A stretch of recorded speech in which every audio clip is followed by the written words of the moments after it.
Saya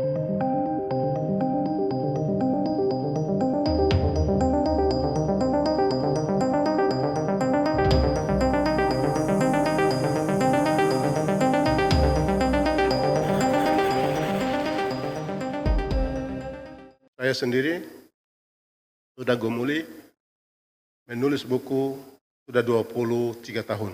Saya mau pelajari sejarah penggabungan atau pengintegrasi Papua ke dalam Indonesia, benarkah tidak? Kesimpulannya dari pergumulan saya itu bahwa Papua bukan bagian dari Indonesia.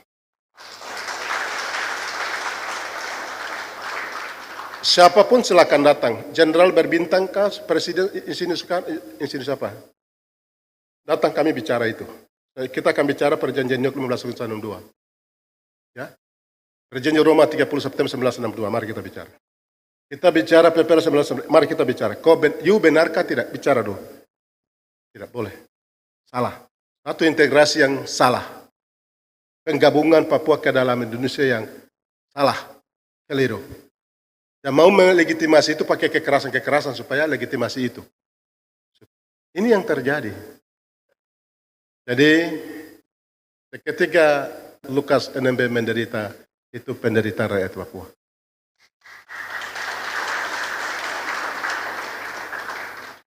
Ketika Lukas NMB sedih, itu kesedihan rakyat dan bangsa Papua. Ketika Lukas NMB rasa gelisah, itu kegelisahan rakyat dan bangsa Papua. Ketika Lukas NMB dikriminalisasi, diancam, itu kriminalisasi dan ancaman untuk rakyat dan bangsa Papua. Karena Lukas NMB, Gubernur Papua, adalah suara hati nurani rakyat dan bangsa Papua. Rakyat yang ada di gunung-gunung, di lembah-lembah, di pesisir pantai, di pinggiran danau, di bawah pohon-pohon kelapa, mereka mendoakan dia supaya dia sembuh. Untuk mengakhiri jabatan ini dengan secara sempurna. Karena Lukas NMB Gubernur Papua dipilih oleh rakyat Papua, bukan dipilih oleh KPK.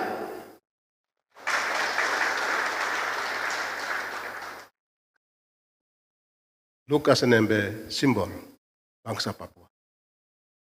Lukas NMB pemecah mitos, harkat dan markat bangsa, terutama orang gunung seperti saya.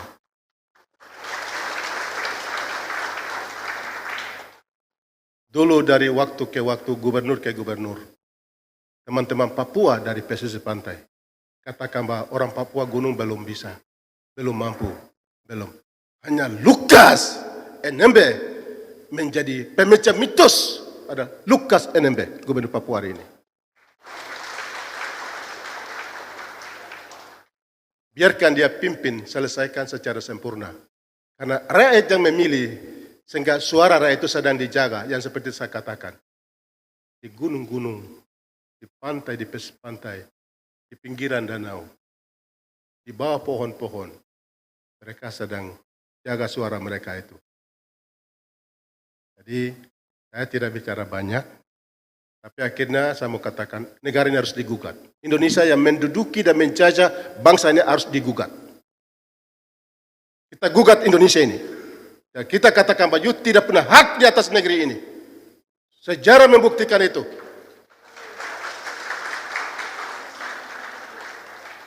Saya mempelajarinya sejarah itu. Saya sudah tulis buku 28 buku. Hari ini saya bagi buku, tapi Pak bayar saya ya. Saya akan bagi buku sini. Saya bagi gratis, tapi bayar saya. Ini saya serius, yang tertawa. Saya serius. Nah, ya. Karena saya harus bayar juga. Saya punya hutang masih ada 40 juta. Saya bayar 180 juta, 140 saya sudah bayar, 40 belum. Tapi kasih lebih juga saya lebih senang kalau uang lebih. Saya tidak pernah minta uang, saya kasih tahu. Ketua Sinode tidak pernah minta uang di provinsi saya. Aplaus itu. Kasih tahu Lukas NMB. Saya punya teman. Saya bisa katakan kasih uang sekian, tapi yang lain-lain sibuk-sibuk urusan, saya urus manusia yang dibunuh ini. Saya selalu bicara itu. Sehingga saya diberikan penghargaan untuk membuka acara yang penting ini saya hari ini.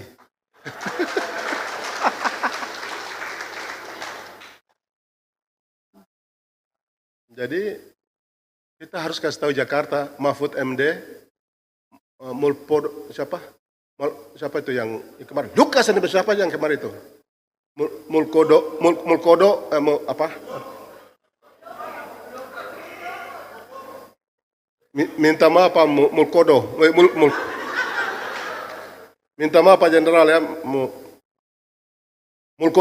Muldoko.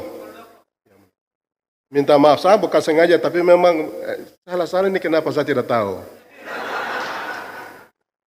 Dia kemarin bilang, Lukas NMB, baru dia bilang, wah, kau sebut nama orang sembarang, kau siapa? Tidak boleh, tidak sopan.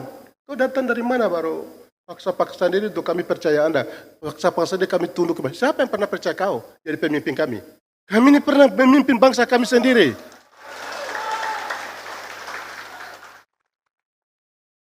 Leluhur kami jadi pernah pemimpin di negeri kami. Ada pemerintahan, ada sejarah, ada peradaban. Sebut-sebut nama orang sembarang lagi. Itu tidak pernah etika. Saya pikir ini bukan masalah 1 miliar. Tapi Jakarta mencurigai Lukas terlibat dalam Papua Merdeka. Dewan Gereja Papua sampaikan itu. Sehingga kita jangan urus Lukas. Mari kita bicara dialog yang terbuka dengan Jakarta. Itu baru pas. Itu rekomendasi harus keluar hari ini. Mari bicara dengan United Liberation Movement for West Papua. Ada lembaganya, bicara dengan dia. Clear, jelas. Posisi jelas, rakyat Papua. Mau bicara apa lagi di sini? Jangan ganggu pemimpin kami. Jangan ganggu ini. Minta maaf, saya bicara banyak.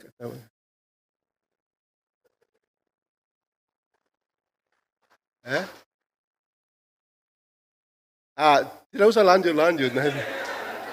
Nanti saya akan dimarah oleh Dewan Gereja Papua. Nanti beliau dalam rapat saya bisa ditegur karena jangan bicara panjang lebar mereka. Lebih baik bangsa West Papua merdeka lebih baik daripada sebuah provinsi. Papua, merdeka. Muldoko, kau dengar itu?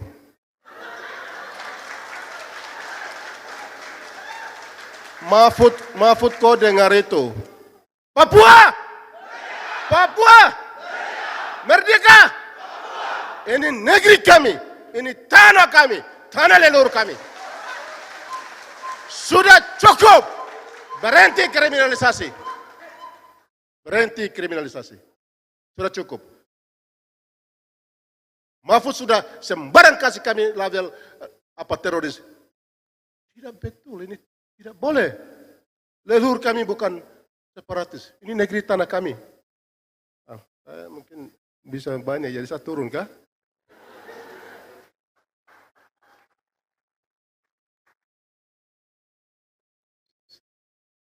Saya karena punya negeri tanah ini saya bicara.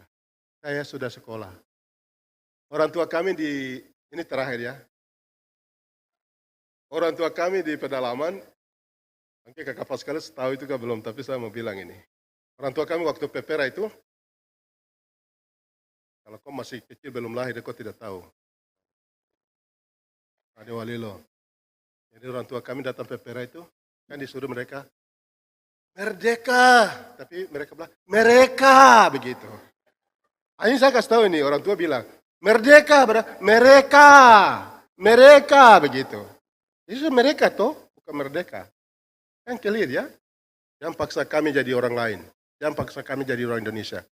Ya, ini kriminalisasi yang dihadapi rakyat dan bangsa Papua. Jadi bukan Lukas NMB. Ya, ini terakhir ya. Begini, analisa saya ini, tapi para pembicara jangan marah saya. Kalau saya tidak buka juga kamu tidak kasih terminal di sini, itu masalah juga. Jadi Ada tujuh hal yang saya analisa. Yang pertama itu kriminalisasi Bapak Lukas NMB, Bapak Gubernur Papua. Itu karena kepentingan politik 2024. Jadi beliau mau disingkirkan karena sepertinya Demokrat kuat di Papua. Jadi ada wadah seperti partai politik lainnya, mereka gunakan perahu KPK untuk singkirkan Pak Lukas NMB. Itu yang satu. Yang kedua adalah Pak Lukas NMB tidak mau bagi dana 8 triliun.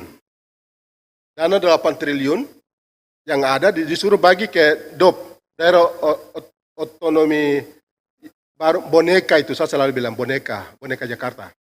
Itu pemekaran itu. Mereka paksa dia untuk bagi, tapi oh tidak, pemekaran saya tidak dukung. Silakan cari uang sendiri. Dan mereka tekan dia, penjarakan dia, baru kasih gubernur yang lain supaya bisa setuju pembagian dana. Itu analisa saya yang kedua. Analisa saya yang ketiga adalah mereka mau mengaburkan kasus Verdi Sambo. Karena kasus Verdi Sambo itu kan merusak sistem kepolisian yang luar biasa. Ya, yang sudah sepertinya kumpulan-kumpulan mafia-mafia ini. Karena media terus publik sehingga mereka alihkan ke Papua supaya semua pandangan itu ke Papua di sini. Mereka mau tutup barang ini. Kasus Verdi Sambo. Itu yang ketiga. Yang keempat adalah mereka mau mengatakan bahwa otonomi khusus itu gagal. Itu dilakukan oleh Lukas NMB di sana. Sehingga dana yang 1.7 triliun diangkat. Apakah sebesar itu? Baru kami kasih Freeport, BP dan segala macam bukan 100 triliun, lebih dari itu. Kami kasih banyak kepada Indonesia. Sekian tahun, berapa dekade kami sudah kasih ke Indonesia. Kami bangun Indonesia, bukan Indonesia bangun Papua. Dengan sumber daya alam kami. Ini sembarang saja ini. Oke, itu yang tadi itu masalah otonomi khusus. Jadi mereka hanya mau menang di media, membangun opini yang begitu supaya otonomi khusus gagal. Tanpa otonomi kami tanpa otonomi khusus kita bisa hidup, pernah hidup. Bangsa ini pernah hidup tanpa otonomi khusus. Benar tidak? Bagaimana?